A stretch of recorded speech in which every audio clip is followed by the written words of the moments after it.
tudo bem? Estamos aqui no nosso segundo episódio do podcast e hoje a gente tem uma convidada muito especial.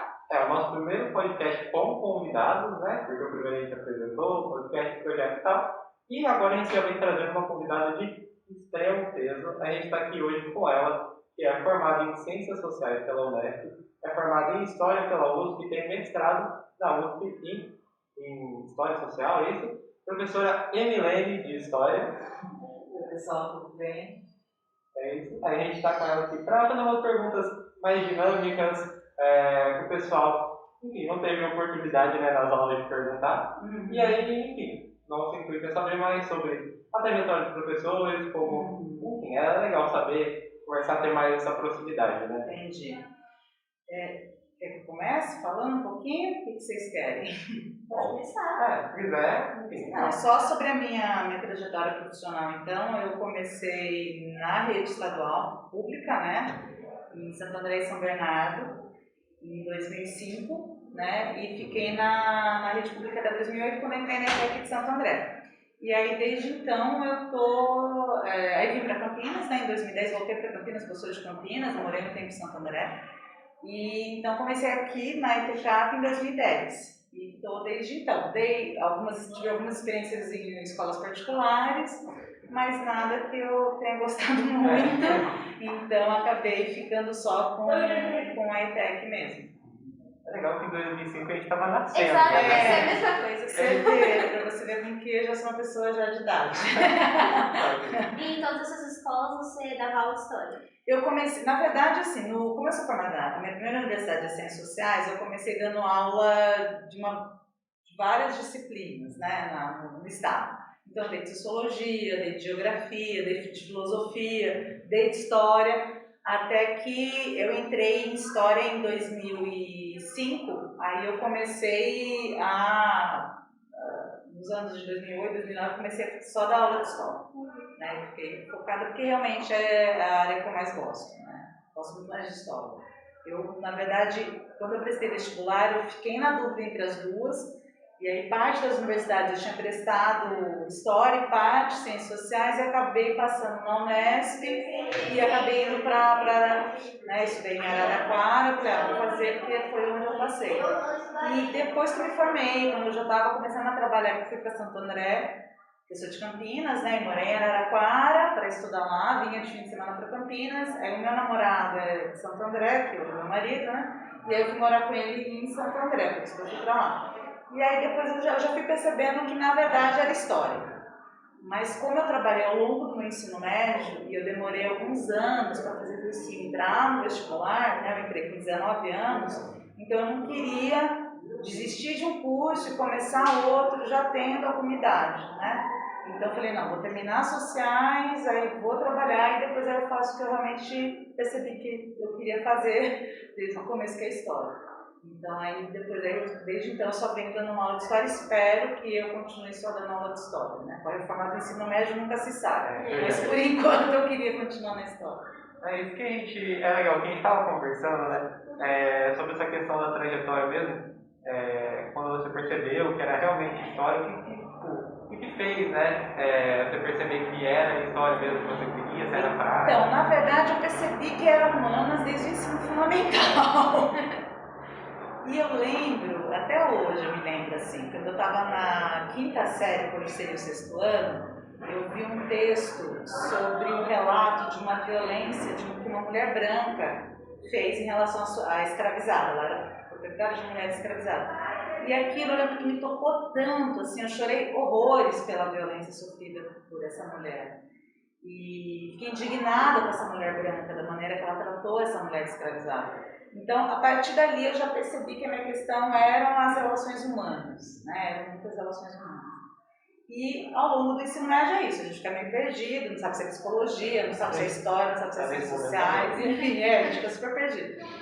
E eu sempre gostei muito de história, mas também sempre gostei muito de sociologia. Eu tinha sociologia no ensino médio, quando eu estudei tinha uns 3 anos, né? 2 aulas por semana, eu também gostava muito. E minha mãe sempre aposentada da Unicamp, E ela sempre foi muito crítica, engajada, participou do sindicato, então, enfim, então a gente sempre teve muitas discussões. O ambiente que eu cresci era muito propício a isso. Então eu fiquei meio na dúvida. Então, por exemplo, na Unicamp eu tinha prestado História, mas na Unesp eu tinha prestado Ciências Sociais, porque História era em Franca, que é mais longe que Araraquara. Então, na verdade, eu escolhi Ciências Sociais porque era mais perto. Falei, já que eu vou voltar todo fim de semana se for para a Unesp, eu quero um lugar mais perto. E Franca fica a 300 quilômetros de Campinas, né? Araraquara é 180. Então, assim, levando isso que na verdade finalizou a minha escolha na Unesp. E eu passei na Unesp, porque no meu ensino médio, na primeira universidade, né? Porque no ensino médio eu fiz escola pública, né? Estudei no Aníbal de Freitas, né? Porque eu tinha ensino médio. Ensino fundamental eu fiz no Pastorina Cavaleiro, que na época tinha Fundamental 2. Então, assim, toda a minha história foi em escola pública e eu trabalhei no ensino médio. Então, assim, aí eu tive que guardar dinheiro para pagar meu cursinho, enfim, é todo um contexto aí que, por isso, entrar mais velha, porque eu tive que guardar a grana para depois só fazer o cursinho, e aí, né, consegui passar no mais que isso mesmo. Aí, quando eu estava em São Paulo, em Santo André, que eu comecei a fazer história numa universidade particular, que era a Fundação, tinha desencanado. Falei, não, fazer história perto de casa, estou cansada e tal. Mas, assim, era muito ruim, né? Muito ruim. Eu percebi que os professores não eram especialistas nas disciplinas que eles davam. Então, eu comecei a sentir muita defasagem. Aí eu falei, não, eu vou fazer história, ou vou para a PUC ou vou para a USP. E tentei as duas e consegui entrar na USP, aí fui para a USP. Né? Então, aí fiz história, depois fiz mestrado, e depois voltei para Campinas, depois que eu fiquei doente, mas enfim, muita coisa nessa vida. Muitas ligações, né? Muitas.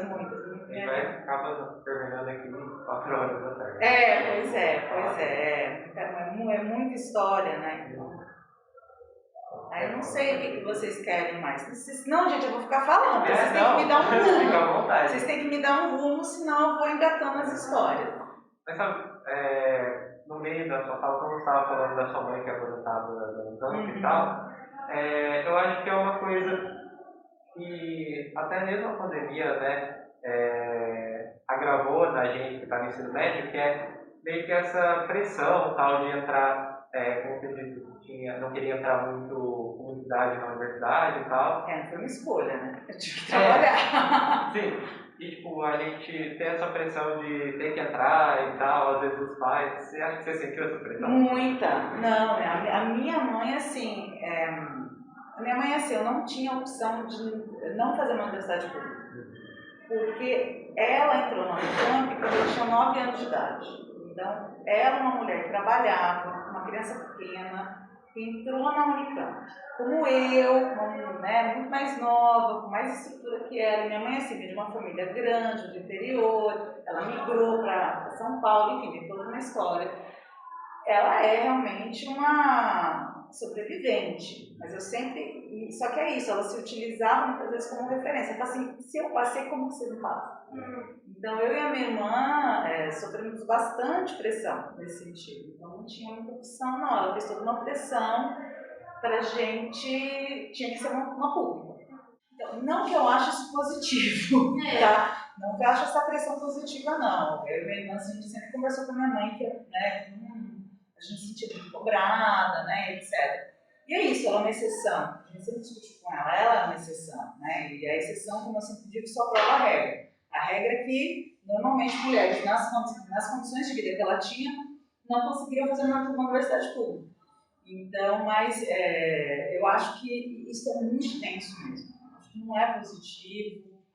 A gente precisava trabalhar de uma maneira com a educação, com a entrada no mercado, de uma outra maneira, concordo. Né? Assim, está muito aflito quem está nesse papel, quem está nessa situação. E a sua irmã mais velha? Mais nova, 12 anos mais nova. Porque ela é do segundo casamento da minha mãe, então aí tem muita diferença. Porque às vezes, como a irmã mais velha, a irmã consegue também ver essa pressão, né? Pela educação ter sido a mesma, mas não tem nada a ver, cada um uma vez outra, e às vezes até uma experiência particular, a minha irmã, ela fez aquele CAP também, só que quando ela foi passar numa universidade, ela não conseguiu passar em nenhuma pública. Hoje em dia ela faz farmácia na Universidade de São Francisco. E eu acho que depois que a minha irmã não conseguiu passar, eu senti essa cobrança bem menor em mim, entendeu? Porque parece que tira a ilusão de, tipo, não precisa ser uma pública, você vai passar de primeiro. E usa a referência também, né? Quando a gente tem uma irmã, sempre é um pouco tem toda essa referência do outro ou da outra, né? Eu acho que a minha irmã que sentiu muito isso, né? Ainda mais assim, que a minha mãe com ela tinha mais tempo, minha mãe fez faculdade, fez mestrado, então já tinha terminado esse processo, então teve mais tempo com ela, já tinha feito letras, então, por exemplo, ficou em cima da minha irmã para ela escrever bem, que é uma coisa que eu não sofria, eu fui meio de leve e solta, ensino fundamental 2 e ensino médio, porque me dava muita coisa para fazer. Então, nesse sentido, ela foi mais cobrada sobre notas. Eu nunca fui uma aluna. A minha até me criticava com as minhas exatas. Exatas sempre fui mal, aquelas coisas. Hoje enfim, sempre foi muito mal. Mas a minha irmã não, ela sempre foi muito cobrada para tirar nota alta. Ela fez escola particular, a minha irmã, ela também tinha essa questão do investimento que é feito, né? E aí você tem que dar um certo retorno a esse investimento. Então, assim, eu percebo que ela sofreu nesse sentido mais pressão. Assim. Então, a sua mãe, ela é formada em letras? Em letras. Fez mestrado em linguística. E ela ainda é viva hoje? É, sim. Ela é 20 anos mais velha que eu. Tá. Por isso que estava nesse turbilhão. Exatamente. E aí, na sua faculdade? Então, na Unesp foi muito positivo, porque eu morei lá. Morei em República. Então, é uma experiência incrível. A República não era muito grande, né? Eram, na verdade, 3 garotas, né, comigo. Então, mas assim, foi uma experiência maravilhosa, porque você realmente cresce, amadurece, porque é você com você, né? Então, é você lidando com uma casa, é você tendo que lidar com as contas, é você tendo que fazer compra. Então, assim, eu amadureci absurdamente. Então, acho que foi uma experiência. O curso foi muito legal, adorei o curso, mas é isso. Não era exatamente o que eu queria, mas era um curso muito legal. E morar numa outra cidade, então assim, a qualidade de vida também, eu ia de bicicleta, voltando de bicicleta. E é isso, morar em República foi maravilhoso, muito positivo. Mas é isso, eu já fui percebendo que não era bem o que eu queria, né?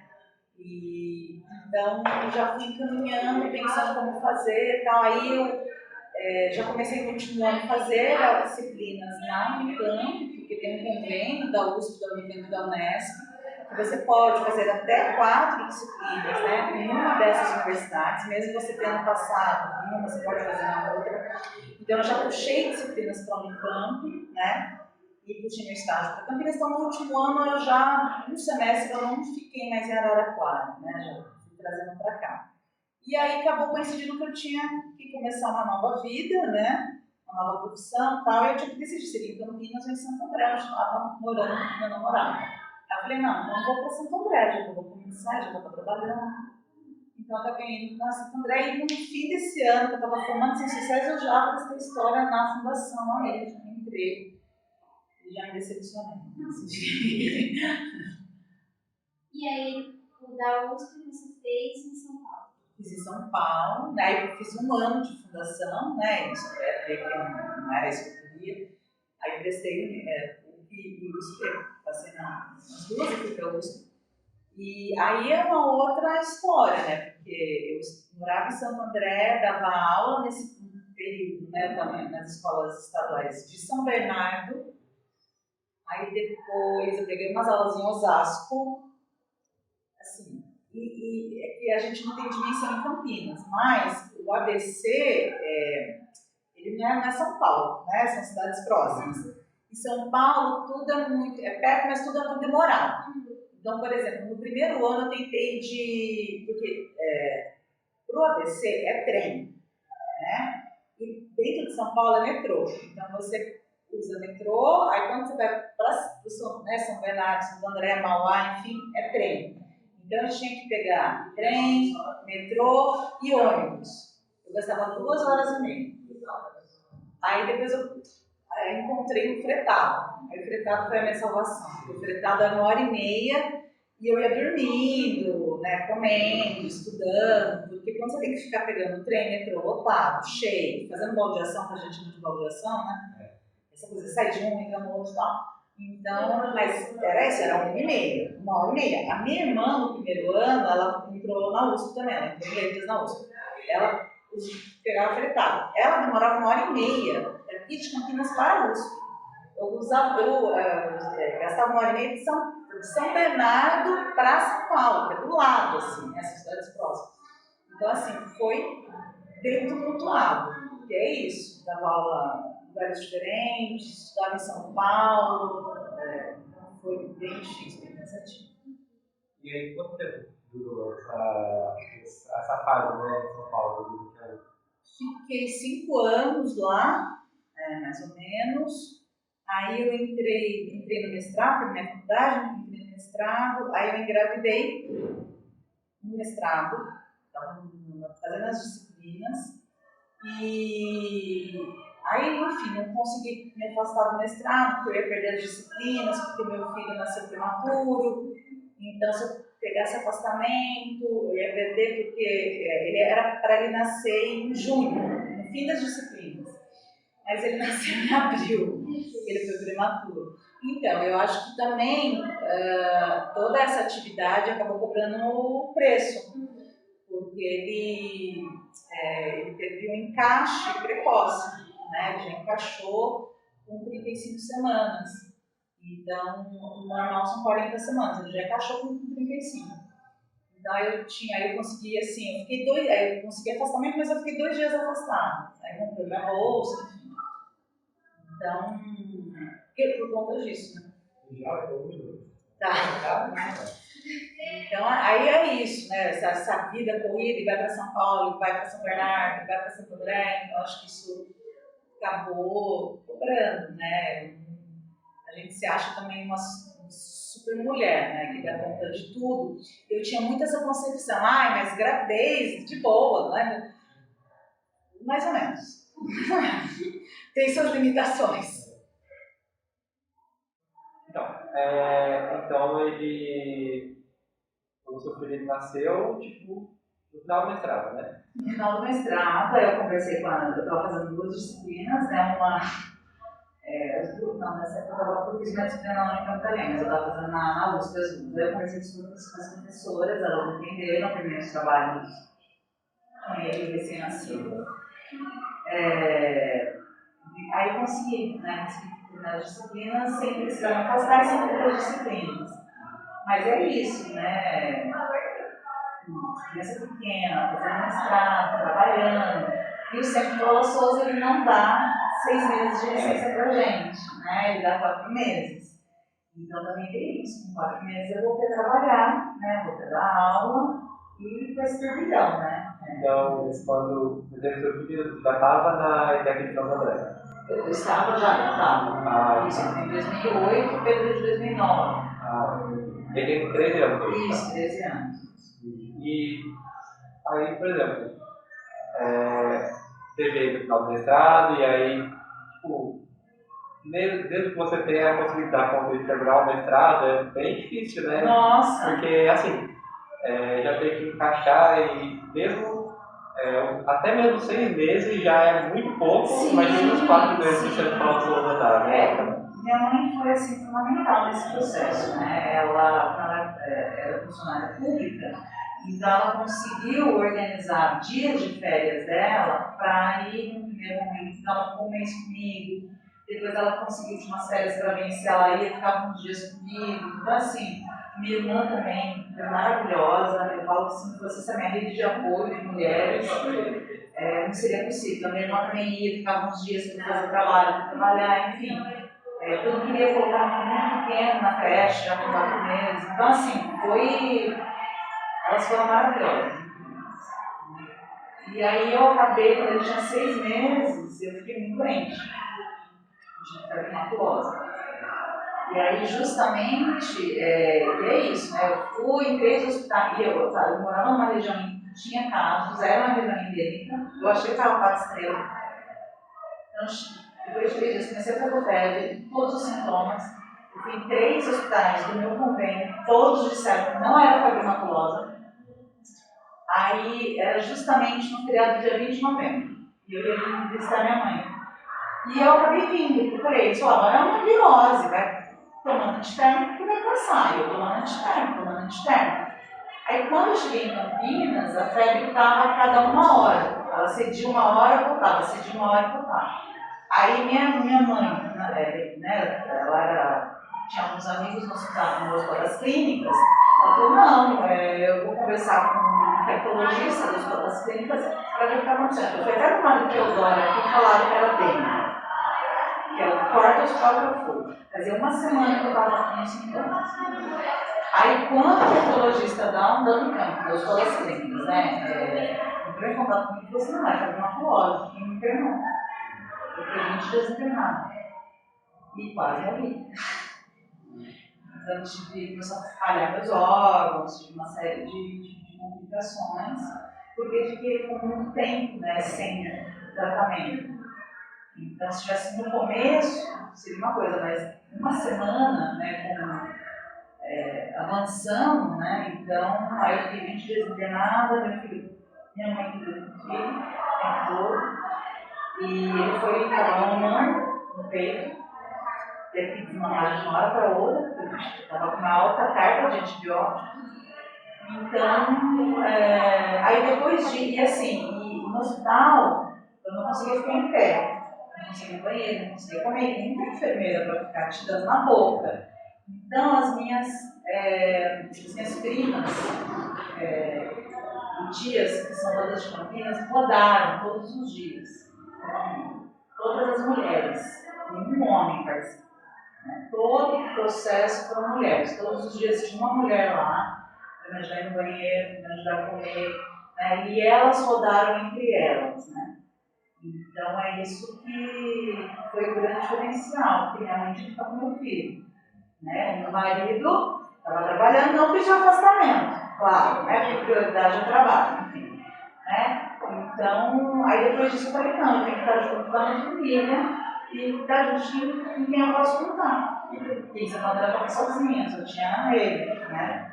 E os filhos do primeiro casamento dele, né? E o segundo casamento dele.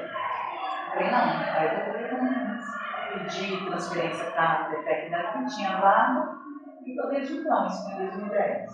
A gente percebe também, por conta desse doença, né? Que No meio do mestrado. Isso Mestrado teve tudo. E aí, enfim, foi importante, óbvio, né, o contato da sua mãe com o infectologista e teve uma proatividade, né, da Serviço de Saúde Pública que o particular não teve. Não, o infectologista ele falou que se eu tivesse ido no primeiro dia no Unicamp, nas clínicas, ele já teria me internado. E mesmo sendo um convênio, né, por esse tanto de coisa que procedimento ia vir, com certeza, conta absurda depois. Né? Não, é que o SUS é isso, assim, o grande diferencial do SUS são os profissionais. E é uma pena que os recursos não cheguem, né, que deveriam chegar. Porque os profissionais é outro nível, nem se compara. A gente conseguiu ver também, você foi no centro de desenvolvimento, né? Não consegui, eu cheguei muito tarde. Mas a gente passou lá, eu e a Dudu, a gente passou lá, e é tipo indescritível, né? Porque muitas pessoas têm uma estrutura boa, né? Para eles trabalharem no dia que você vai conseguir ensinar. Eles demonstrando alguns procedimentos, foi assim, deu vontade mesmo de entrar ali e estar no meio. E até, né, pela importância que eles dão para os estudantes, para que eles podem, né, com as turmas de formada. Acho muito legal, até porque isso que é a educação pública, né? Mostrar. E os escolas clínicas não são universitários, né? Eu acho que aí faz toda a diferença mesmo, porque você, de um lado, você Agora está mudando porque os escolas clínicas, por conta, inclusive, de toda essa legislação que vem tirando o recurso do SUS, mas, por exemplo, a Unicamp, as escolas clínicas, agora ele só pega pessoas de emergência da regionalidade geral. Isso não tinha passado, né? As escolas clínicas o Hospital Universitário da USP também, agora só pega o pessoal ali da região onde fica a USP. Então, são também, eu acho que são decisões que impactam muito, né, a população que depende desses serviços públicos, né? Então, e é isso, e a gente vai vendo também quais são as prioridades, qual é a prioridade, né? Se são serviços públicos ou não, e a gente também não está sendo a prioridade já há algum tempo os serviços públicos, né? Tanto é que você tem, no caso de Campinas, as UPAs, né, estão sendo terceirizadas, né? A escola universitária só está atendendo o pessoal da região, emergência. Então, assim, essa precarização não é por acaso, né? Principalmente, né? É. A gente estava falando de serviço público, né? Que, enfim, estão deixando de lado, né? Sim. Já com tempo gradativamente. Sim. Mesmo que são dezenas de bilhões de pessoas que precisam, né? E mesmo A assim. maior parte da população brasileira se utiliza de serviços públicos. Sim. E, enfim, principalmente a saúde e a educação, né? Que são as pautas, né, mais necessárias, né? Enfim, outras questões como o meio ambiente, Sim. tudo que está sendo degradado no governo atual, né? Sim. Então, assim, a gente vê como é o futuro do país, né? O país que é bem complicado, na verdade, porque, enfim, esse ano tem eleições. Sim. E dependendo do resultado pode ser muito crucial, quer dizer, vai ser muito crucial para o nosso país, qualquer um dos resultados. E, enfim, são mudanças assim, que a gente vê pensando que a gente vai parar, né? Eu acho assim, a gente não pode também ter falsas ilusões, né? Eu não acho que dependendo de quem entrar, né, que vai fazer grandes transformações e vai conseguir reverter toda a destruição que foi feita, né? Mas só de não destruir, só de não piorar, só de piorar, a gente está vendo uma situação que é essa, só de não piorar a gente já fica feliz, né? Então, infelizmente, a destruição ela foi grande, né? Então, assim, não sei se 4 anos vai ser suficiente, né? Isso é um consenso aí. Tem toda uma desestruturação dos serviços públicos que já estava rolando, né? Mas que agora veio de forma muito agachapante. Então, não sei, mas é isso, né? Infelizmente, a gente, uma série de situações que nos trouxe onde nós estamos agora. Então, só de parar um pouco, eu falo que já é alguma coisa na pós-conjuntura. Mesmo que não consiga, né, retomar, né, algumas coisas que estavam avançando. Fazer o que temos para hoje, né? Até porque a destruição que vai acontecer, o efeito não vai ser só nesses 4 anos, ela vai levar muito mais para lá. A gente não consegue dimensionar, né? Se a gente pensar o que está acontecendo no processo de destruição das florestas no Brasil, né, dos ecossistemas, a gente não tem a dimensão como isso, porque o tempo é isso, né? O tempo da natureza é um tempo diferente do nosso, né? Então, mesmo que você pare, né, diminua absurdamente de uma hora para outra os desmatamentos, né, enfim, não o tempo de retomada dessas áreas pela própria floresta vai ser demorado se acontecer, porque dependendo das áreas não vai ser nem possível isso, né? Então, a gente também tem que... Agora é isso, quanto mais a gente atrasar essa parada, né, pior vai ser, né? Mais difícil vai ser. E não só as coisas que acontecem no Brasil, né? Muitos outros conflitos externos, né, que estão acontecendo atualmente, como foi o caso da pandemia, o caso da varíola dos macacos, que está começando a alarmar, a guerra na Ucrânia também. Tudo isso influencia no nosso país, né? Claro. Porque, enfim... Gente, depois de ontem, que a Cristina Kirchner sofreu um atentado, e foi um brasileiro que participou do atentado, Eu falo que tá tudo conectado. Né? E não por acaso era neonazista, né? Então você percebe que também muito desses acontecimentos e o avanço da extrema-direita no mundo, há essa conexão, né? Veja, um rapaz de extrema-direita neonazista, porque ele tinha um símbolo neonazista, que atentou contra uma vice-presidente da Argentina, e aí você vê a Hungria, a Ucrânia, que são países também que têm uma extrema-direita que está tendo espaço, né? A Polônia, a França, a Le Pen foi para o segundo turno, enfim.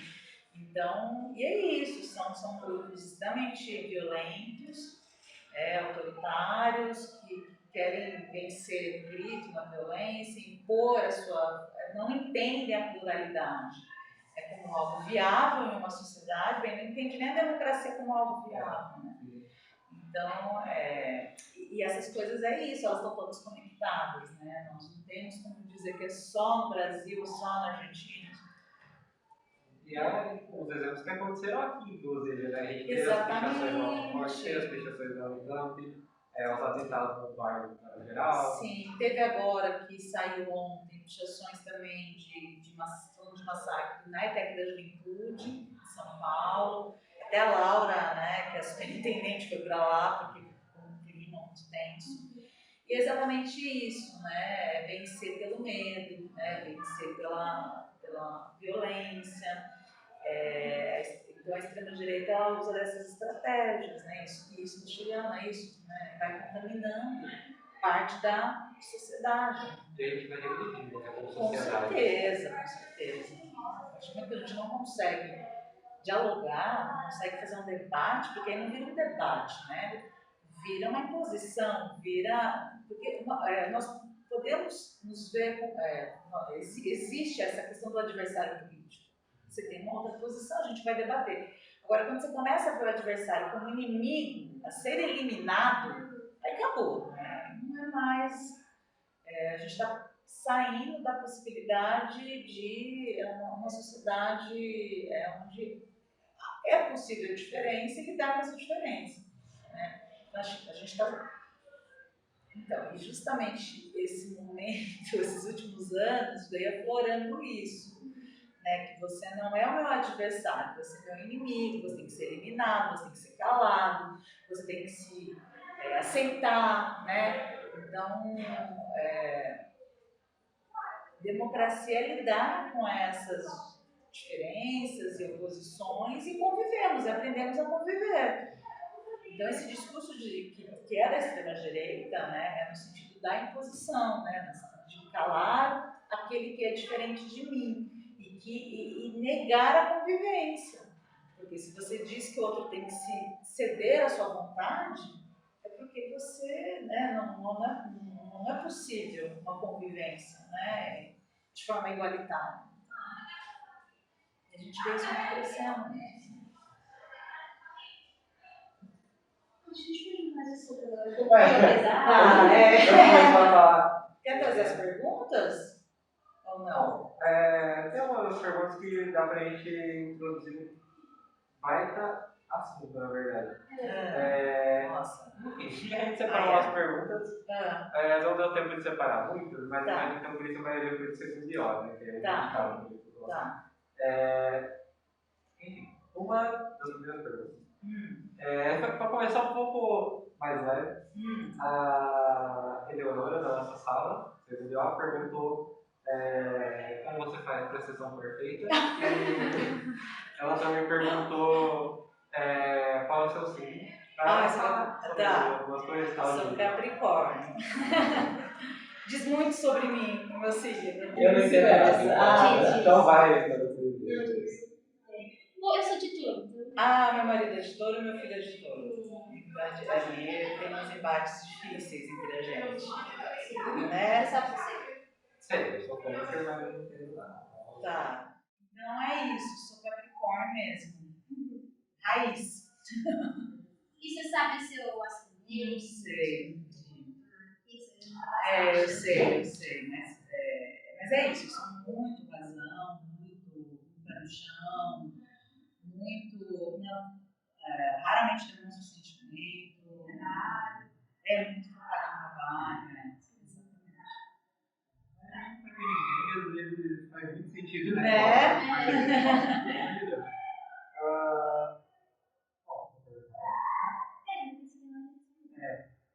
O que acha da tecnologia para não ter redes sociais? Isso a Camille perguntou na fala. Tipo, alguns momentos, você simplesmente não tem rede social, Não que eu sou contra, mas assim, eu acho que demanda muito tempo. Eu tentei durante um tempo ter Instagram. Mas aí eu comecei a perceber que eu ficava muito tempo no Instagram. E eu percebo que as pessoas que têm Twitter, que têm Facebook, acabam ficando também muito tempo. E assim, e aí eu preciso priorizar. Então, por exemplo, eu assisto série ou eu fico no Instagram e no Facebook? Eu prefiro assistir série. Então, essa questão assim de prioridades. Eu adoro série. Então, aí eu falo, não. Então, se eu tenho que ficar 1 hora nessas redes sociais, eu prefiro ficar 1 hora assistindo série. É isso, é a questão de... Eu vou te falar sobre o tipo de série. Friends, The Big Bang Theory, talvez. Quando eu era mais jovem, né? Agora não. Agora eu tenho vários problemas com Friends. Tem a Eva Negritude, né? A Eva Negritude ali, sim, é um extremo. Mas você gosta de documentários? Não, na verdade eu gosto muito de série de investigação. Eu adoro séries de investigação. Eu ia falar Grey's Anatomy, mas acho que não. Não, eu também assisti as primeiras temporadas. Sim, na verdade eu assisto várias séries, tá? Então, assim, desde ficção até outras coisas. Mas aqui eu mais gosto de investigação. Eu gosto muito de séries europeias, assim, inglesas, nórdicas. Adoro as séries de investigação Dinamarca, Noruega. São roteiros muito bem construídos, elaborados, personagens complexos. Então, só que é isso, muito difícil de conseguir. Aí eu agora tô a doida dos streaming, né? Tudo que é streaming eu tô assinando. Então, assim, Prime, Netflix, Globoplay, tudo tô assinando. HBO é bom. Hã? HBO é bom. HBO também assinei. A Apple, né? Apple TV. Também assinei, tô assinando tudo. Porque é isso, porque você não consegue. Eu tava nos pirata da vida, né? Mas aí é muito ruim, tem muito vírus, fica abrindo uma janela. Aí às vezes o que eu faço? Eu vejo quais séries tem nos piratas e aí eu vejo aonde está essa série. Então eu acabei indo pra HBO, pra Apple por conta disso, porque eu achava essas séries, eu falei, bem, tá aqui. Aí eu passei a assinar por conta disso. Então aí é isso, eu prefiro ficar esse tempo de descanso meu a ver série. E qual é o nome dessas séries?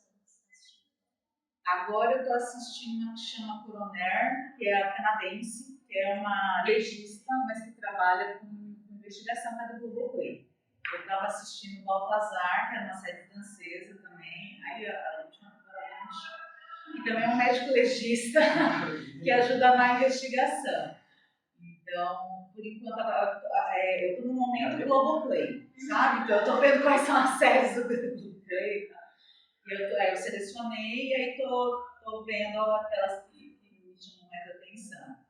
Estou assistindo uma, acho que é na Apple, que é sobre, chama Bad Sisters, mas eles traduziram de uma outra maneira, que se passa na Irlanda. Então é bem interessante, assim.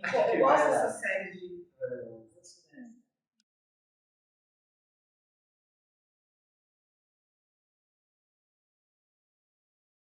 A gente estava falando sobre série, né? E quando você falou sobre investigação e tal, eu não consegui deixar de lembrar de Bom Dia Verônica, né? É uma série nacional, não sei se já ouviu falar. Conheço. É muito boa, tipo, eu gosto muito, na verdade. Você gosta? Eu gosto, porque, tipo, eu acho que, eu não sou muito fã desse tipo de série e tal, só que eu acho que é algo que desenvolve o telespectador, sabe? Tipo, te prende na história.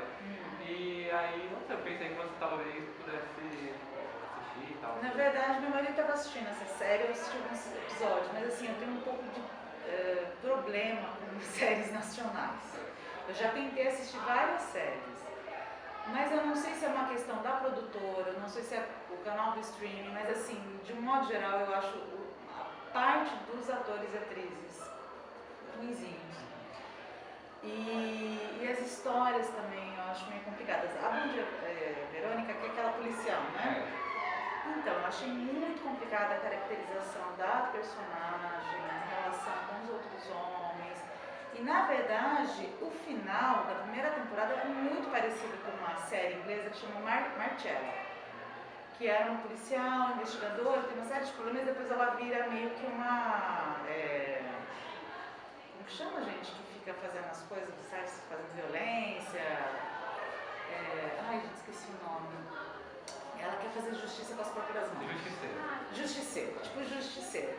E exatamente Bom Dia Verônica, o final da primeira temporada meio que dá a entender, né, que ela, né, então parece que ela morreu, não morreu, igualzinho Marcella.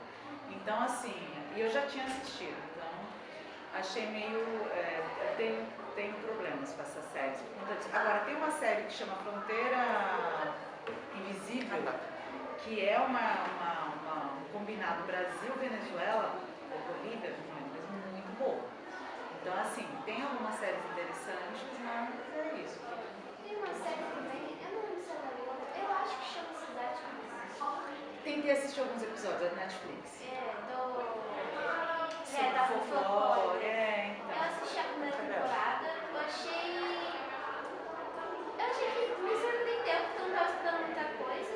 E assim, eu achei importante o fato deles estarem focando nessa parte do Brasil, né? Porque já é meio esquecida a parte folclórica brasileira.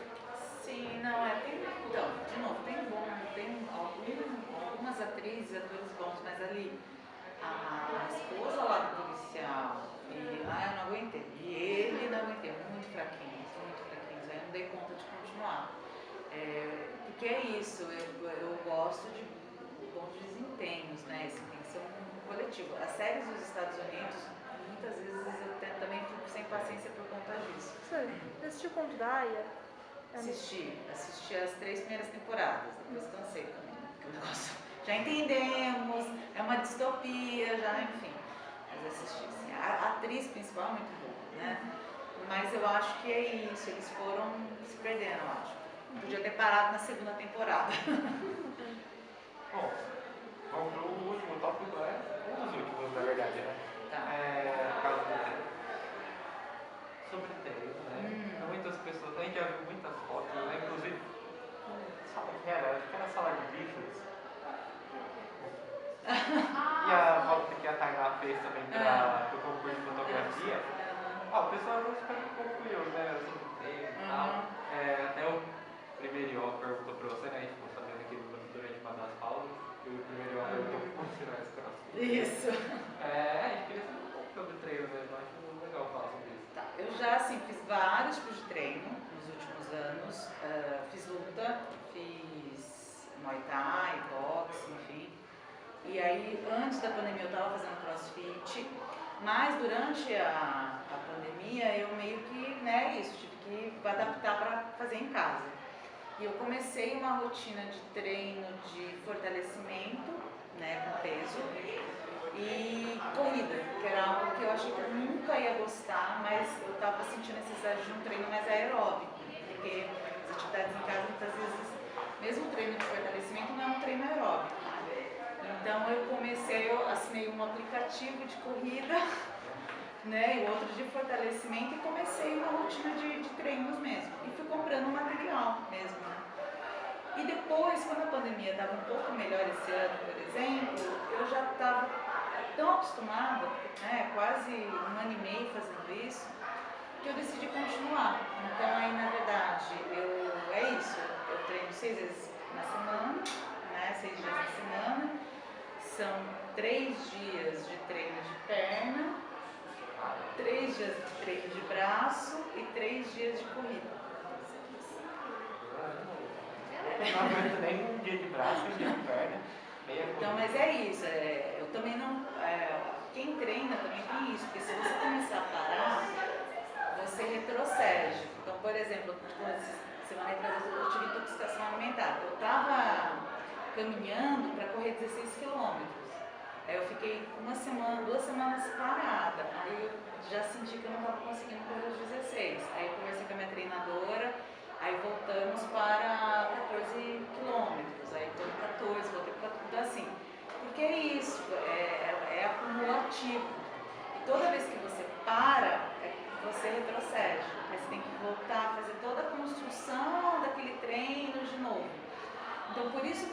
preocupada em não ficar fazendo muitas pausas, porque eu sinto, e corrida principalmente, que exige muito de uma parte cardiovascular, né? Então eu percebo assim, parei 2 semanas, eu vou retroceder. Então hoje estou assim, com essa organização de treino. Bom, você quer perguntar essa? Essa aqui eu acho, né? Pra perguntar.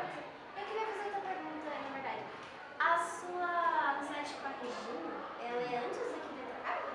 Então, na verdade a gente fez o NESP na mesma temporada, no mesmo período, só que a gente não era da mesma turma, ela era da manhã, ela era da noite, e as nossas amizades não eram as mesmas. A gente falava oi, tudo, a gente, né? Mas quando eu vim para a ETCAP, aí eu lembrei que a gente, né, eu tinha visto, a gente era conhecida, né, a gente era conhecida. E aí a gente foi retomando, né, assim, foi fazendo contato, já conhecia ela e fomos. É que você falou do treino, eu lembrei que a Regina falava que enquanto ela tá com festa, bebendo, fumando, você tava treinando. Em Araraquara eu já treinava, né? Então em Araraquara eu fazia tudo de bicicleta e eu já estava fazendo academia também, né? Então eu já fazia musculação, já fazia, né? Já estava fazendo outras atividades. E andando de bicicleta. Mas meu foco era mais bicicleta nessa época. Agora eu me apaixonei pela corrida. Agora eu adoro correr. Tô nessa. Bom, agora, para fechar, muitas pessoas perguntaram até, então não é tipo uma pessoa específica, sobre, enfim, a gente falou sobre muitos assuntos, educação pública, sobre a nossa escola, né, em si, Santa Paula Souza. Já é para pausar? Então pode pausar que a gente faz o final. Já, a última pergunta. Última pergunta. Fechamento. Atenção. Esqueci a pergunta. Esqueceu? Não acredito. Todo suspense esquece. Tá, beleza. Quando você vai fazer essa? Pode ir? Pode ir? Enfim, é um conselho mesmo para a vida dos alunos, né, para depois do ETCAP, por causa dessa pressão do ensino médio, né, que foi um dos primeiros assuntos que a gente introduziu aqui, para ir para a universidade e tal, enfim, seguir vários caminhos, assim. Não sei se você tem algum conselho para todos os alunos que estudam aula e tal. Eu acho assim, eu sempre falo, né, nunca entra, né, muitas vezes na cabeça de vocês, mas eu insisto. Eu acho importante, nenhum conhecimento é igual, todo conhecimento te melhora enquanto pessoa, né? Então, só que a construção do conhecimento é trabalhosa, é cansativa, né? Você tem que se dedicar a isso. Então, eu queria não desistir de construir esse conhecimento, nenhum conhecimento de veículos, porque acrescenta a palavra. E eu gostaria que, na verdade, vocês continuassem sendo críticos, reflexivos, problematizassem e transformassem a vida de vocês em algo que melhore a sociedade onde a gente está inserido, que precisa tanto de pessoas que queiram mudar, para tornar a sociedade mais igualitária, mais justa, mais inclusiva, né? Então, se vocês continuarem fazendo isso, né, mesmo que seja ali no micro, né, eu acho que já é um grande avanço. E assim, pensando em nós na universidade, a universidade pública é feita para devolver o que a gente pesquisa para a sociedade. Então, quanto mais, né, você... Não é à toa que é uma preocupação no vestibular das universidades públicas, exatamente com questões que abordam, né, essa criticidade, essa reflexão, a questão da democracia. Porque quem sustenta a universidade é a sociedade. A gente tem que devolver para a sociedade esse investimento. Né? A universidade pública não entende a educação como mercadoria, né? Entende como forma de melhorar o mundo que nós vivemos. Então, eu acho que esse é o caminho. E é isso, é valioso mesmo. Ainda antes das universidades, né? Porque você dá aula para a sala de primeiro, segundo e terceiro ano. Então são visões bastante diferentes, né? Entre as 3 salas até entre os cursos e tal. Sim, sim.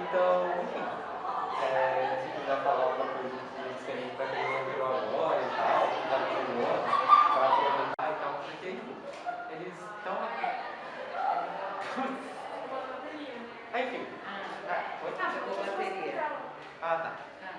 Enfim, eles estão aqui começando a construir esse conhecimento Sim. crítico e tal, porque eu, por exemplo, não tive isso, né? Então eu comecei a aprender a ser mais crítico, a ver as coisas por causa das suas aulas mesmo. Então, assim, eu acho que é bastante importante para quem está agora no primeiro ano, e importante até para a gente mesmo, que não vai ter aula com você ano que vem, né? Sim. Então, enfim, eu às vezes eu sempre queria muito que eu tivesse história no terceiro ano, não por ser uma matéria crucial, né, para o entendimento da sociedade, mas para a educação mesmo. Sim. Eu acho que os primeiros anos tem que aproveitar mesmo.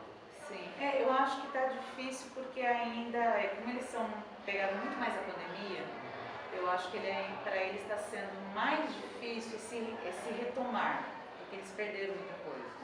Então eles têm muito mais resistência do que vocês, por exemplo, para estudar, para ler os materiais. Então eu percebo assim muita dificuldade. Se já o segundo e o terceiro já é difícil, os primeiros então eu senti bastante resistência, bastante dificuldade. Porque eu acho que é isso, eles sentiram muito mais. Bom, a gente ressuscitou a câmera aí. Ah, tá. Agora, tem mais alguma pergunta? Senão a gente encerra. Tem a pergunta que eles perguntaram o que você acha da crença das pessoas sobre a sua avaliação. Eu acho que eu tenho as pessoas.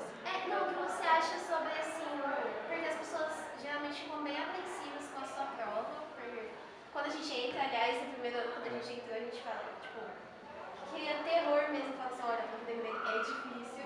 E aí, assim, no meu ponto de vista, pelo menos a primeira prova que eu fui fazer com você, não senti toda essa dificuldade. Eu acho que é muito mais o antes do que o na hora. Eu acho que existe um certo estereótipo sobre a minha pessoa e a minha aula, né?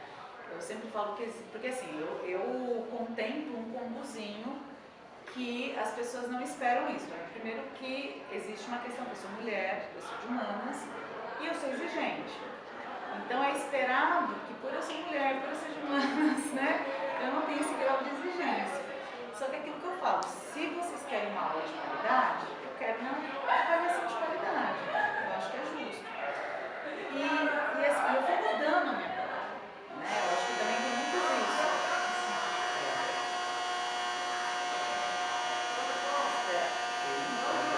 Só para fechar. Ela foi ficando menor, eu fui exigindo menos. Eu nunca tive, eu dou aula há 20 anos, então assim, para eu chegar nessa prova também foi um processo meu, né? E assim, as provas nunca foram em grupo, né? Sempre foram individuais, mas eu fui percebendo a importância da produção de texto, né? Eu fui percebendo que você fazer questionários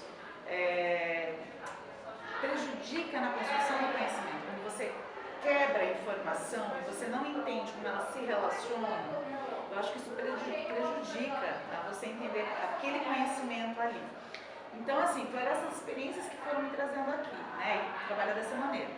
E eu acho que a gente vem nivelando muito por baixo. Então, eu não acho que a minha prova é difícil. Talvez a exigência dos outros professores é que não esteja tão grande. Porque, sim, eu não peço, é isso, eu não peço nada que eu não tenha trabalhado. Sim, isso é um recado até para os professores, né? Coloca coisas não passadas, assim, mas a gente não... A gente vai aprofundar nessa questão. A gente fala no off para Então, assim, é isso, né? Eu não peço que eu não tenha trabalhado, as informações têm conexões entre si, exatamente para que vocês consigam produzir o texto, né? E é aquilo que eu falo, se você está acompanhando as discussões, está fazendo anotação, está tirando dúvidas, você vai... Eu acho que é um certo exagero. Às vezes eu acho que é um certo exagero. Parou? Então agora Acabou? Acabou a bateria? Bom, obrigada pela sua presença, professora. Acho que foi muito construtivo o nosso podcast.